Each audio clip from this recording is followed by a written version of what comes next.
As far as I know, I am the only teacher on campus, maybe the only teacher anywhere, who gives students extensions on their due dates if they work with the Writing Center. This is a very unusual policy, and I know students have a hard time wrapping their heads around what I'm doing here, but it's pretty simple, even though it's unusual. And here's how it works. I might post a due date for a paper and say, this paper is due on July 1st. However, you may earn an extension if you work on a final draft with the Writing Center. I do this for several reasons. First of all, I don't want to force students to go to the Writing Center. I tried that in the past, and what happened was students went to the Writing Center and they resented it.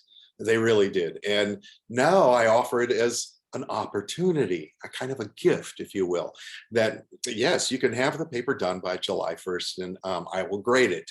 However, if you're feeling shaky on MLA style or your thesis or what quality of sources you have or your overall organization of the paper, we have a team of teachers who are willing to work with you and help you revise.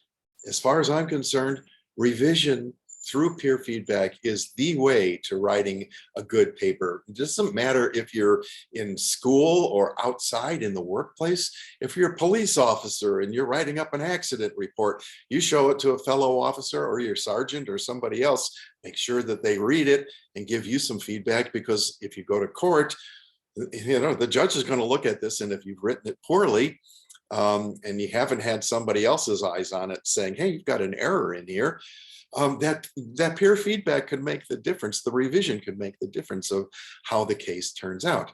Same thing with the case that you're making to support your thesis in a paper, okay? It really helps to have somebody else read it, give you feedback, work with you on the revision. I wish I could do it myself for every single one of the 90 students I have this summer, but I have a whole team of teachers at the Writing Center who work side by side with me. That's why I offer the extensions. And I know I have a lot of students who are worried that, well, if I turn the paper in after the due date, it's late, you're going to lower my grade. That's not the case. In fact, your chances of earning a good grade are exponentially better if you work with the Writing Center and earn the extension. Remember that word earn. You don't get the extension automatically. I've had students try to get the extension without going to the Writing Center, and that doesn't cut it. No, you must work with the Writing Center to earn the extensions.